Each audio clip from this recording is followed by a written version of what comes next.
Avis vascular centre మన దేశంలోనే the best varicose vein hospital. నమస్తే, వెల్కమ్ టు ఐడ్రీమ్. నేను మీ మాధురి. ఈ మధ్యకాలంలో కాలేయం సమస్యలు ఎక్కువగా అవుతున్నాయి. కాలేయం సమస్యలు ఎక్కువ అవటమే కాదు, దానివల్ల ప్రాణాలు కూడా కోల్పోయిన వాళ్ళ సంఖ్య కూడా పెరుగుతూ వస్తుంది. అసలు లివర్ చెడిపోవడానికి కారణం ఏంటి, దాన్ని ఎలా మళ్ళీ రిపేర్ చేసుకోవాలి, డీటెయిల్గా చెప్పడానికి మనతో పాటు ఉన్నారు ప్రకృతి వనం ప్రసాద్ గారు. ఆయన అడిగి డీటెయిల్గా తెలుసుకుందాం. నమస్తే సార్. సార్, లివర్ అసలు ఎందుకు డ్యామేజ్ అవుతుంది? లివర్ డ్యామేజ్ అవడానికి కారణాలు ఏంటంటారు? యాక్చువల్గా మనం అందరూ లివర్ అంటానే ఏదో మందు ఎక్కువ తాగేస్తే లిక్కర్ అనుకుంటారు చాలామంది. ఓకే, డెఫినెట్గా లిక్కర్తో లివర్ డ్యామేజ్ అయ్యేది అందరికీ తెలిసిందే, సిగరెట్ తాగితే లంగ్స్ పాడేది. బట్ లిక్కర్ తాకపోయినా చాలామందికి లివర్ సమస్యలు వచ్చేదానికి one of the main reason మనం తినే ఫుడ్లో ఉండే టాక్సిన్స్, మనం పీల్చే గాల్లో ఉండే టాక్సిన్స్, మనం వేసుకునే మందుల్లో ఉండే అడ్వర్స్ డ్రగ్ రియాక్షన్స్లో వన్ ఆఫ్ ది భాగము. ఇవి ముఖ్యమైన కారణాలు. ఒకటి తీసుకుంటే మనకు జనరల్గా బాడీ ఫిజియాలజీ ఎట్లుంటుందంటే, ఫుడ్ తింటానే అది తగినంత గ్లూకోజ్ను తయారు చేసుకొని ఆ గ్లూకోజ్ను మనకి బర్న్ చేసి ఎనర్జీ వస్తూ ఉంటుంది, వాడుకుంటూ ఉంటాం. ఎక్స్ట్రాగా వచ్చింది అనుకోండి, అప్పుడు ఏం చేస్తుంది, గ్లైకోజన్గా మార్చి లివర్లో ఎత్తి పెడుతుంది. ఓకే, మళ్ళీ తీసుకుందామని మనము మజిల్స్లో ఎత్తి పెడుతుంది. అంటే మనం డబ్బులు ఏదైనా పర్సు పోయినా కానీ ఎక్కడో జోబీలో పెట్టుకుంటాం డబ్బులు. ఇప్పుడు సడన్గా ఏమైనా అవసరమైనప్పుడు అటు ఎత్తి పెట్టుకొని ఉండే ప్రాసెస్ లివర్ చూడు ఎంత బ్యూటిఫుల్. లివర్ అంటే మొత్తం దాని మీదనే, లివర్ మీదనే ఆధారపడి ఉంది మొత్తం బాడీ మొత్తం. అదొకే ఆర్గాను కట్ చేసినా మళ్ళీ రీగ్రో అవుతుంది, డ్యామేజ్ అయినా రికవర్ అవుతుంది. To what extent damage? ఇదేదో పెద్ద స్టేట్మెంట్ లాగా తీసుకునేసి డ్యామేజ్ అంటే బాగా మందు తాగొచ్చు, ఎంత డ్యామేజ్ అని రికవర్ అట్లా కాదు, ఒక స్టేజ్ వరకే రికవర్ అవుతుంది. సిరోసిస్ అంటారు, గట్టిపడ్డము. ఇంకా అడ్వాన్స్డ్ అయితే క్యార్సినోమా అంటే మొత్తం క్యాన్సర్ రావడం, ఇట్లాంటివి. అక్కడి నుంచి రికవర్ అయ్యేది కష్టం. Basically fatty liver first grade, second grade అనేదో అంటారు. సో ఫ్యాట్ లివర్ ఎందుకైంది, నువ్వు తిన్న ఫుడ్లో ఎక్స్ట్రా క్యాలరీస్ అన్నీ పోయి అక్కడ స్టోర్ అవుతూ ఉన్నాయి. సో దాన్ని వాడుకోవడంలే. అందుకే పెద్దోళ్ళందరూ ఏకాదశికి ఉపవాసం ఉండండి రా నాయన, 13 రోజులు తిన్నా, ఒకరోజు ఉపవాసం ఉంటే ఆ లివర్ అంతా డ్రైన్ అవుతుంది, మజిల్స్ నుండి ఎక్స్ట్రా గ్లైకోజన్ ఫ్యాట్ అంతా కలిగించుకుంటుంది. ఇంకా 36 గంటలు ఉండగలిగితే, ఏకాదశి అంటే మనం మామూలుగా ఒక పూట నిలిపేస్తేనే అదేదో పెద్ద దేవుడి కోసం చేసినట్లు, నీ కోసం కాదు, ఏదో పుణ్యం అనుకుంటాము. అది నెక్స్ట్ పూట తినం కాబట్టి ఇప్పుడు ఇంకా 2 ఇడ్లీలు 3 ఇడ్లీలు ఎక్కువ తింటాం, ఇంకా ఎక్కువ తింటాం. రిజర్వ్ ఉపవాసం అంటేనే ఫుడ్ లేకుండా ఉండేది. సో 14 రోజులకు ఒకసారి ఉపవాసం చేసినప్పుడు ఆ లోపల ఒక మెకానిజం, ఇట్స్ కాల్డ్ ఆటోఫాజీ అంటారు. మీరు గూగుల్ చేస్తే దాని మీద రీసెర్చ్ చేసిన యషునోరి ఒసుమి అనే సైంటిస్ట్కి నోబెల్ ప్రైజ్ వచ్చింది. అంటే ఏం జరుగుతుంది, ఇప్పుడు అమ్మ మధ్యాహ్నం భోజనం చేయలేదనుకోండి, మీరు ఇంటికి వస్తానే వెతుకుతారు, అది ఆ గిన్నెలో ఏముంది, ఈ గిన్నెలో ఏముంది, నిన్నటిది ఏమన్నా మిగిలిందా, ఆ పల్లీలు తిందామా, అన్నీ ఖాళీ చేస్తారు. సో అట్లా ఖాళీ చేసే మెకానిజము మనకు ఉపవాసంలో జరుగుతుంది. దానికి ఇంగ్లీష్లో ఒక సైంటిఫిక్గా నేమ్ ఇచ్చి ఆటోఫాజీ అని పెట్టి, ఇంటర్మీడియట్ ఫాస్టింగ్ అని పెట్టి, అంటే ఎవ్రీడే కూడా మీరు 8 అవర్స్ తినండి, 16 అవర్స్ తినద్దు. సో 16 అవర్స్లో బాడీ క్లీనప్ మెకానిజము, వీక్గా ఉండే సెల్స్ని తీసేసేది, రిపేర్ చేసుకునేది, ఫిల్టరేషన్ చేసుకునేది, ఆ పని మీద ఉంటుంది. ఇప్పుడు మీ ఇంటికి 10 మంది భోజనానికి వచ్చి వెళ్తారు, వాళ్ళు వచ్చిపోతారు, మీరు క్లీన్ చేసుకోవాలా, అన్నీ సర్దుకోవాలా, పెట్టుకోవాలా, ఏ వేస్ట్ ఉన్నాయి ఫ్రిడ్జ్లో పెట్టేటివి ఇచ్చేటివి అన్నీ చేసుకోవాలి కదా. వాళ్ళు పోతారు, మళ్ళీ 10 మంది వస్తే కడుక్కునే దానికి చేయాలా, మళ్ళీ వండాలన్నా, ఏమి ఆ కన్ఫ్యూజన్లో ఉంది మొత్తం మానవజాతి. మానవజాతి మొత్తం ఆలోచన అట్లుంది. ఎవరి 2 hours డాక్టర్లు చెప్తా ఉండరు, అరే ఏ జంతువైనా ఒక పులి పోయి బాగా వేటాడి జింకను పట్టుకుంటుంది. మనం తినేట్టు బ్రేక్ఫాస్ట్ 11 o'clockకి, మళ్ళీ స్నాక్స్ 12 గంటలకి, అటు తింటుందా, ఫుల్గా తింటుందా, ఎంత అవసరమో అంత తినేసి ఇంకా పోయి చెట్టు మీద కూర్చుంటే, చీట అయితే చెట్టు మీద కూర్చుంటే 2 రోజులు అది హ్యాపీగా, 2 రోజులు 3 రోజులు వారం రోజులు అసలు ఫుడ్ పక్కే ఆలోచించదు. మళ్ళీ ఎప్పుడన్నా తమాషగా అట్లా దానికి జింకపోతా ఉంటే నోరు ఊరి పరిగెత్తుంది, తమాషగా దొరకదు, ఎందుకంటే దాని ప్రాణ సంకటం. దీనికి రియల్ ఆకలి కాదు. మనము మామూలుగా ఆ కలర్ గోబీ మంచూరి చూసినా, ఆ స్మెల్ చూసినా, ఆ హోటల్ పక్కన పోతే అబ్బా అని వస్తుంది, ఆకలి ఉండదు, పొద్దున్న తినేసి పోయింటావు, స్మెల్తో రుచితో ఎవరైనా తింటా ఉంటే టెంప్టేషన్తో అది వచ్చినప్పుడు జింక దొరకదు. ఇంక అది వారం తర్వాత నేను సస్తాను ఆయన ఆకలితో అనుకునేటప్పుడు పరిగెత్తేనే దొరుకుతుంది ఫుడ్ దానికి. మనకు అట్లేదు కదా. సో మనం తోస్తానే ఉంటుంది, లివర్లో అక్యుములేట్ అవుతానే ఉంది, అది ఫ్యాట్గా మారుతూ ఉంది, ఎత్తిపెట్టి లివర్ ఎన్లార్జ్మెంట్ అయ్యి క్యాల్షియమా ఇవన్నీ జరుగుతూ ఉన్నాయి. సో తొందరగా అరిగిపోయే ఫుడ్ లేనిది రైసు. సో ఇప్పుడు రైస్ గురించి నేను మాట్లాడితే చాలామందికి సహించదు. ఏంద్రా నేను ఎప్పుడు రైస్ వద్దంటారు వీళ్ళు, కొర్రలు కొన్ని రోజులు తిన్నాము, రాగులు రొట్టెలు తిన్నాము, జొన్న రొట్టెలు రోజు ఎట్ట తినేది, రుచి ఉండదు. అరే రుచిగా తినొచ్చు ఆయన, రాగి ముద్ద వేడిగా వేసుకొని ఎండుమిరపకాయలు కారం వేసుకుంటే కొంచెం నెయ్యి వేసుకుంటే సూపర్ టేస్ట్ ఉంటుంది. మాకు రాయలసీమలో గొజ్జు అంటారు, ఆనపకాయలు అంటారు, నూనె వంకాయ సూపర్ ఫుడ్ బాగా టేస్టీగా ఉంటాయి. జొన్న రొట్టెలకి తెలంగాణలో కాంబినేషన్లు 100 కర్నూలు జిల్లాలో. సో దాన్ని టేస్టీగా చేసుకొని తినొచ్చు. ఇవేమంటే స్లోగా అరుగుతాయి. సో లివర్లో ఎత్తిపెట్టే పనిలే, చిన్నగా మీకు కావాల్సిన గ్లూకోజ్ రిలీజ్ అవుతూ ఉంటుంది. 5 to 6 grams ఆఫ్ గ్లూకోజ్ కావాలి. మీ బాడీలో 5 నుంచి 6 లీటర్ల బ్లడ్ ఉంటుంది. సో ఒక లీటర్కి 1 గ్రాము గ్లూకోజ్ కావాలి టు బి యాక్టివ్ సెల్స్ ఇట్లా ఉండాలంటే మనం. సో మీకు 200 గ్రాముల గ్లూకోజ్ రిలీజ్ అయితే ఎక్స్ట్రా డబ్బులు వచ్చిన వాళ్ళు వచ్చి మీ ఇంటికి ₹1,00,00,000 వచ్చేసింది అనుకోండి అన్ఎక్స్పెక్టెడ్గా, మీకు అంత పెద్ద కన్ఫ్యూజన్లో ఉంటారు. ఎక్కడ ఎత్తిపెట్టాలా, ఏ బీరాలో ఎత్తిపెట్టాలా, గోడ దొవ్వేసి లోపల పెట్టి సీల్ చేసేయాలా, ఏ బ్యాంకులో వేయాలా, ఇన్కమ్ ట్యాక్స్, ఇది అంత చచ్చిపోతుంది బాడీ కూడా. ఎక్స్ట్రా గ్లూకోజ్ వస్తే ఎక్కడ ఎత్తిపెట్టమంటాం, లివర్లో ఎత్తిపెట్టి, మజిల్స్లో ఎత్తిపెట్టి, ఇంకా నా వల్ల కాదు అంటే దాన్ని గ్లైకోజన్ని ఫ్యాట్గా మార్చి పొట్టలో ఎత్తిపెట్టి, మెడలో ఎత్తిపెట్టి, తొడలో ఎత్తిపెట్టి, అంతా ఎత్తిపెడితే 20 ఏళ్ళలో మనిషి 120 కిలో అవుతాడు. వెరీ కామన్ సెన్స్ కదా అది. ఎక్స్ట్రా నీకు ఎక్స్ట్రా ఉంది, అందుకు ఉపవాసం చేయమని 13 రోజులు మీరు ఏం తిన్నా ఏకాదశికి ఉపవాసం ఉండండిరా నాయనా అని చెప్తారు పెద్దోళ్ళు. అక్కడ స్వార్థం ఏమి లేదు. ఇప్పుడు పెద్దోళ్ళు పొద్దున లేచి బ్రహ్మముహూర్తంలో 108 సార్లు రావి చెట్టు చుట్టూ తిరగండి మీకు పిల్లలు పుడతారంటే రావి చెట్టు చుట్టూ తిరిగిన దానికి కాదు. పొద్దున్నే లేచి బ్రహ్మముహూర్తంలో వాటెవర్ ముహూర్తం లేచి ఫ్రెష్ గాలి, పొల్యూషన్ లేని గాలి, ఆ చెట్ల నుంచి వచ్చే నానో పార్టికల్స్ని పీల్చుకొని ఆ ఫిజికల్ ఎక్సర్సైజ్ చేస్తే హార్మోనల్ బ్యాలెన్స్ అయ్యి బిడ్డలు పుడతారు. రాగి చెట్టు ఏమి ఇట్లా బిడ్డలు ఇవ్వదు. సో రాగి చెట్టు, మర్రి చెట్టు, వేప చెట్టు, కానుగ చెట్టు ఇవన్నీ కలిసి పనిచేస్తూ ఉండే ప్రాసెస్లో మీ అన్ని ప్రాబ్లమ్స్, హార్మోన్ ఇంబ్యాలెన్స్లు ఇవి అవన్నీ పోతాయి. సో ఎప్పుడైతే మీరు 4కో 5కో లేస్తారో ఆటోమేటిక్గా 9 పడుకుంటారు, రాత్రి నిద్ర వచ్చేస్తుంది. ఈ ప్రాసెస్ కోసము ఈ జీవన విధానంలో భాగంగా పొద్దున్నే లేస్తూనే మనము వాకింగ్ పోవాలా, సూర్య నమస్కారాలు చేయాలా, యాక్టివ్గా ఉండాలా, బ్రెయిన్ మీకు హ్యాపీ హార్మోన్స్ రిలీజ్ అవుతూ ఉంటాయి. దానికి మీరు దాన్ని అబ్జర్వ్ చేస్తే ఎందుకు 1 వీక్ మీరు పొద్దున్నే లేస్తానే వాకింగ్ చేస్తానే మళ్ళీ మీకు బాడీని లేపుతుంది లేయని. సో ఈ గ్లైకోజన్ అనేది ఫ్యాట్గా మారి ఆ ఫ్యాట్ను ఎత్తిపెట్టుకొని మనము ద్రవపు ఎలుగుబంట్లు అవన్నీ చూడండి బాగా ఫుడ్ తినేస్తాయి, మళ్ళీ మంచు పడిపోతుంది, 4-5 అడుగులు మంచు పడిపోతుంది, ఏమి దొరకవు వాటికి. అప్పుడు పోయి హైబర్నేషన్ అంటారు, అంటే యోగికి నిద్ర ఒక రకమైన నిద్రలేకపోతాయి. సో అప్పుడు ఫుడ్ గిడ్డు ఏమి దొరకదు కాబట్టి ఉండవు. నేచర్ ఎంత గిఫ్ట్ చూడండి. సో దానికి మినిమము బాడీ టెంపరేచర్ మెయింటైన్ అయ్యేదానికి కావాల్సిన ఎనర్జీని ఆ ఫ్యాట్ నుంచి తీసుకొని ఫైర్ చేస్తూ ఉంటే అది బాడీ మెయింటైన్ అవుతూ ఉంటుంది. మళ్ళీ ఐస్ కరిగి అట్లా లైఫ్ వచ్చి అక్కడ లైఫ్ స్టార్ట్ అయ్యి ఆ కుందేళ్ళు దీనికి కావాల్సిన ఫుడ్ చేపలో అవి మూమెంట్ వచ్చేటప్పటికి ఇది మళ్ళీ లేచి మళ్ళీ వేడకపోతుంది.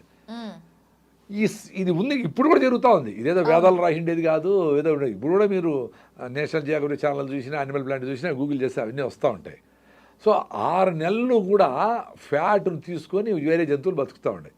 సో మనము 1 గంట కూడా వెయిట్ చేయలేమే.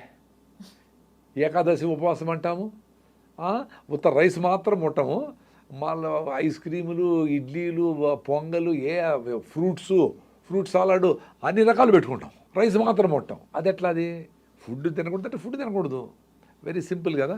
సో మనము లివర్ మీద లోడ్ తగ్గించాలంటే ఫస్ట్ మీరు తినే ఫుడ్ హై ఫైబర్ ఫుడ్ ఉండాలి, పీచు పదార్థం ఎక్కువ ఉండే ఫుడ్ ఉండాలా, చిన్నగా గ్లూకోజ్ రిలీజ్ చేస్తూ ఉండాలి.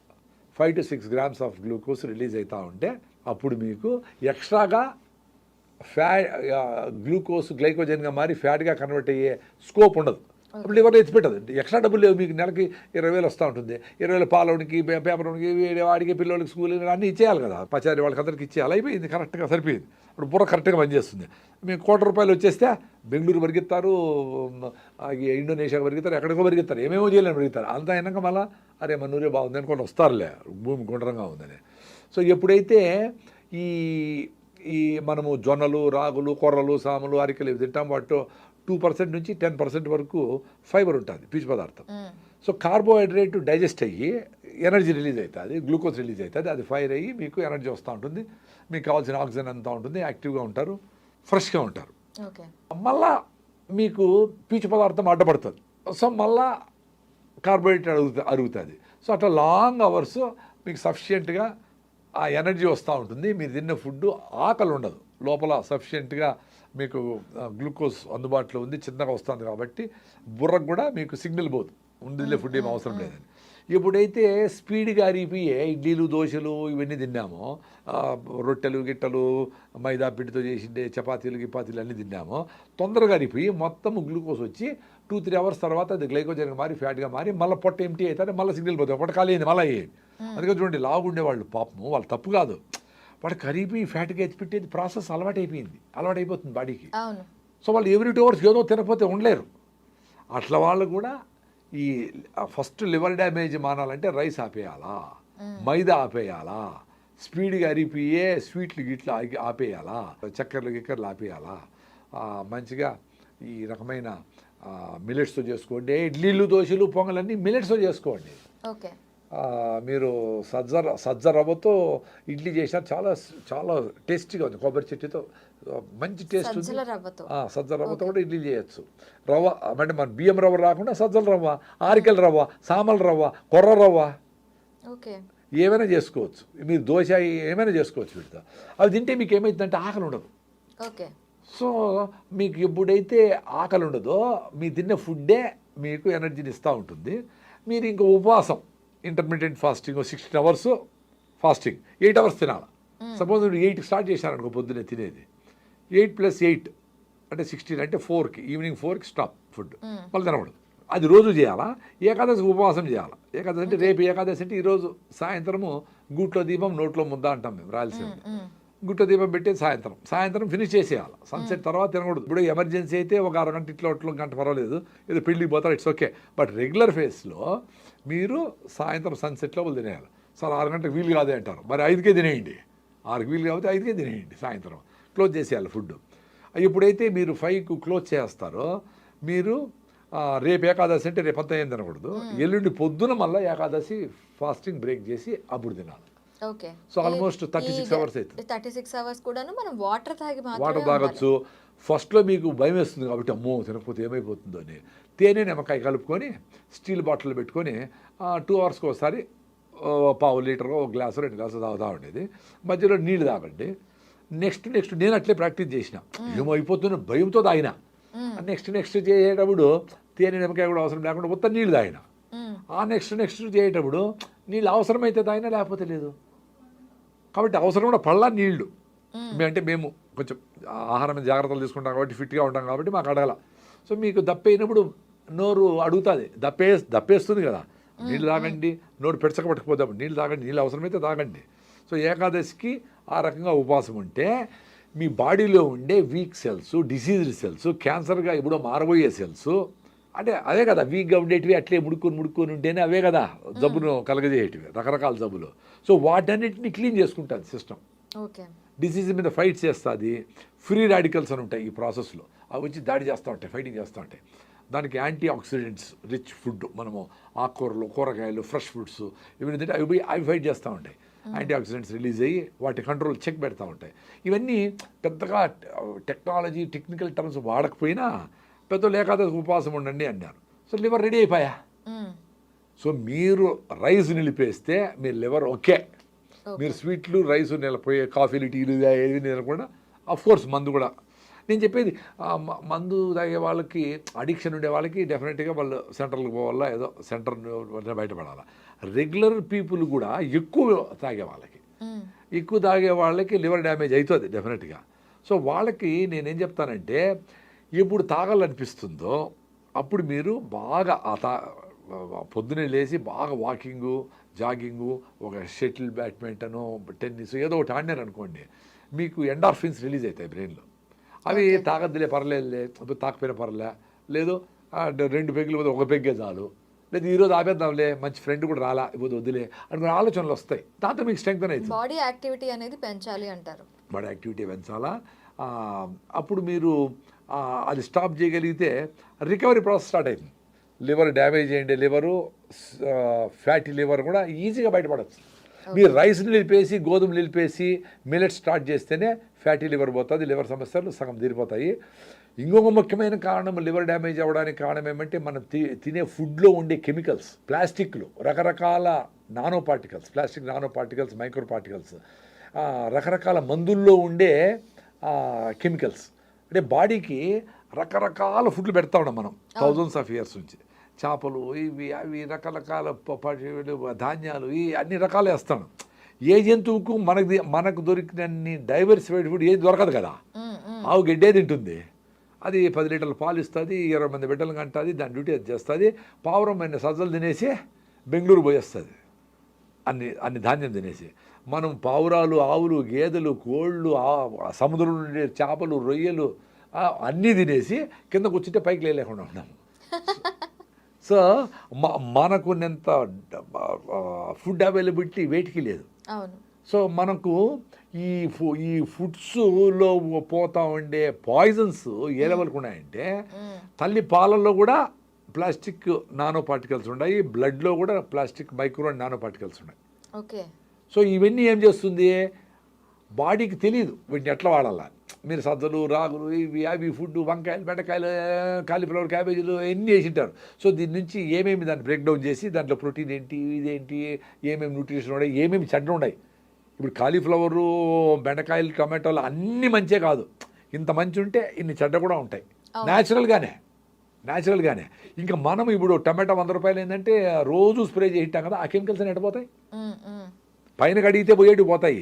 సిస్టమిక్ ఇన్సెక్టిసైడ్స్ అని మొత్తం లోపల జ్యూస్నంతా పాయిజన్ చేసి రసం పీల్చి పురుగులు చంపేటి ఉంటాయి. సిస్టమిక్ కాంటాక్ట్ ఇన్సెక్టిసైడ్ అంటే కాంటాక్ట్లో పైన ఉంటే దాన్ని మీరు వెనిగర్లోనో సాల్ట్ వాటర్లో వేస్తే పోతాయి. సో సిస్టమిక్ ఎట్లా పోతాయి, అవి లోపల పోయినప్పుడు బాడీకి అరే ఏంద్రా కొత్త మాలిక్యూల్, ఇదేందో తెలియదు నాకు, ఏందో పెట్టినావు నువ్వేందో చేసినావని, సరే దాన్ని ఫస్ట్ పక్కన దొయ్యి అని చెప్పి లివర్లో ఎత్తి పెడతాను. ఓకే. సో ఏదన్నా ప్లాస్టిక్ పార్టికల్స్ ఏదో వచ్చినాయి తెలియదు వచ్చింది, దాన్ని ఎత్తుకుపోయి ఆడబెడతాను. సో పెట్టి ఇది మనకు సంబంధించింది కాదు, నీ బాడీకి మీ అవ్వలు తాతలు ఎప్పుడు తినలేదురా నాయనా ఈ మాలిక్యూల్, ఈ కెమికల్, దీన్ని ఏం చేయాలో నాకు తెలియదు కదా దానికి బాడీకి ఎట్ట చేయాలని. ఎందుకంటే కొత్త మందులు, కొత్త ఫుడ్లు, కొత్త కలర్లు, కొత్త ప్రిజర్వేటివ్లు ఏమేమి ఎట్లా తెలుస్తుంది బాడీకి. సో దాన్ని ఏం చేస్తుంది, అది కొత్త వస్తువు కదా, లివర్లో అది ఎత్తిపెట్టి దాని చుట్టూ గోడ కడతారు. ఓకే. అంటే వేరే సెల్స్కి టచ్ లేకుండా ఇదేదో వేరే వీడు మంచోడో చెత్తోడో నాకు తెలీదు. సో వీడిని దూరం పెట్టాలంటే రోడ్డు, దానికి అక్కడక్కడ లీజియన్స్ అంటారు, చిన్న గడ్డలు ఉంటాయి, చిన్న లివర్ ఎవరికి చేసినా నాకు కూడా ఉంటాయి, మేము కూడా పొల్యూషన్లో చేయింటాం కదా ఎప్పుడో. సో అవన్నీ పోయి అక్కడ ఉండి అక్కడక్కడ చిన్న లీజన్స్ ఉంటాయి, లీజన్స్ అంటారు. సో అవి ఏం చేస్తా అక్కడే ఉంటాయి.